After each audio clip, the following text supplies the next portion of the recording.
న్యాయ బ్రాహ్మణ జన జాగృతి ఆధ్వర్యంలో నేడు ఎల్బీ నగర్ నుండి ట్యాంక్ బండ్ అంబేద్కర్ విగ్రహం వరకు ర్యాలీగా వెళ్లనున్నామని న్యాయ బ్రాహ్మణ వ్యవస్థాపక అధ్యక్షులు ఉప్పునంతల బాలకృష్ణ అన్నారు. ఈ సందర్భంగా వారు మాట్లాడారు. న్యాయ బ్రాహ్మణులు తరతరాలుగా తమ సాంప్రదాయాల కుల వృత్తులైన చోరమంగళ వాయిద్య గ్రామీణ వైద్యం ద్వారా సమాజానికి ఎంతో సేవలు అందిస్తున్నామని అన్నారు. అందుబట్టి రాష్ట్రంలో ఉన్నటువంటి అన్ని రాజకీయ పార్టీలకు కనువిప్పు కలిగించాలని చెప్పి, అదే రకంగా మా న్యాయ బ్రాహ్మణుల్లో కూడా చైతన్యం కలిగించాలనేటువంటి ఉద్దేశంతో ఈరోజు అడవిపు కలిగించినటువంటి ఉద్దేశంతో ఈరోజు ఈ పాదయాత్ర ప్రోగ్రాం ద్వారా ప్రభుత్వానికి అలాగే మా న్యాయ బ్రాహ్మణులకు మా యొక్క సమస్యలను తెలియజేయడం ద్వారా చైతన్యాన్ని రగిలించాలి న్యాయ బ్రాహ్మణులు అనేటువంటి ఉద్దేశంతో ఈరోజు ఈ పాదయాత్ర చేయడం జరుగుతూ ఉంది. అదే రకంగా ఈరోజు చూసినటువంటి పరిస్థితుల్లో ఆ డిమాండ్స్ ఏవైతే ఉన్నాయో డిమాండ్స్ మీద కూడా మేము ఒక రిప్రజెంటేషన్ గవర్నమెంట్కి ఇవ్వాలని అనుకుంటున్నాం. ముఖ్యంగా ఈరోజు తెలంగాణ వ్యాప్తంగా క్షౌర వృత్తిలోకి అనేక పరమైనటువంటి కార్పొరేట్ సెలూన్స్ అలాగే ఇతర కులాల వారు కూడా వచ్చి పెద్ద స్థాయిలో సెలూన్స్ ఏర్పాటు చేసి ఆ యొక్క కుల వృత్తిని దెబ్బతీసినటువంటి సందర్భం ఉంది. అలాంటి సందర్భంలో మేము ప్రభుత్వాన్ని చాలా స్పష్టంగా డిమాండ్ చేస్తూ ఉన్నాం.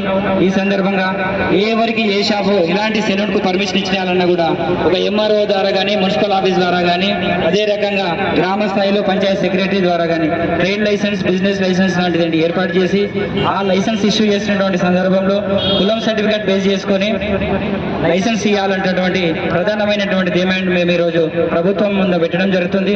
అందుకు అనుగుణంగా ప్రభుత్వం ప్రత్యేకమైన జీవో విడుదల చేయాలని చెప్పి మేము ఈ సందర్భంగా ప్రభుత్వాన్ని డిమాండ్ చేస్తున్నాం.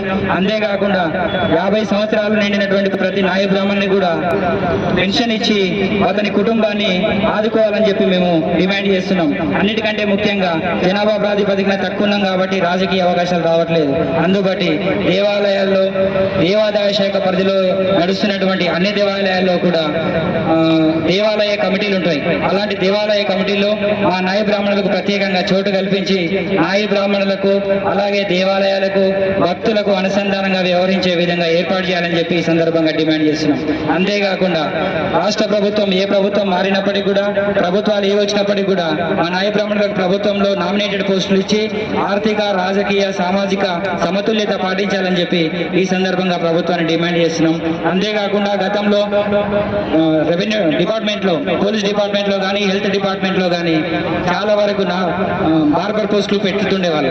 ఈ మధ్యకాలంలో పెట్టట్లేదు.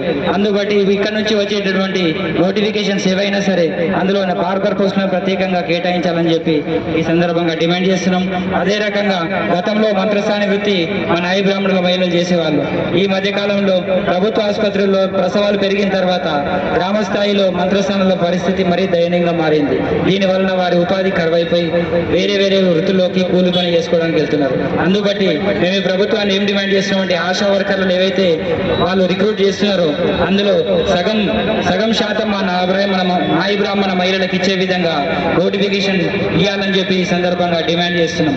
ఇవన్నీ డిమాండ్స్ ఇలా ఉండేటప్పటికీ ప్రభుత్వం ఆలోచించి తక్షణమే ఈ డిమాండ్స్ మీద స్పందించి నామినేటెడ్ పోస్టులు ఇచ్చి ఆ న్యాయ బ్రాహ్మణుల సమస్యలు ఏవైనా ప్రభుత్వానికి చెప్పాలనుకున్నప్పుడు ప్రభుత్వానికి ప్రజలకు ప్రభుత్వానికి న్యాయ బ్రాహ్మణులకు మధ్య అనుసంధానకర్తగా ఆ న్యాయ బ్రాహ్మణ ఫెడరేషన్ ఏర్పాటు చేసి ఆ ఫెడరేషన్ కొన్ని నిధులు ఏర్పాటు చేసి నిధులు ఇచ్చి ఒక ఆఫీస్ ఓపెన్ చేయడం ద్వారా కార్యాలయం ఏర్పాటు చేసి దానికి కొంత ఫర్నిచర్ ఇచ్చినప్పుడు అతనికి ఒక పదవి ఇచ్చినప్పుడు అతడు న్యాయ బ్రాహ్మణులకు ప్రభుత్వానికి మధ్యవర్తిగా వ్యవహరించి సమస్యల పరిష్కారం వేగంగా జరగడానికి సహాయపడుతుందని చెప్పి ఈ సందర్భంగా ప్రభుత్వాన్ని డిమాండ్ చేస్తున్నాం.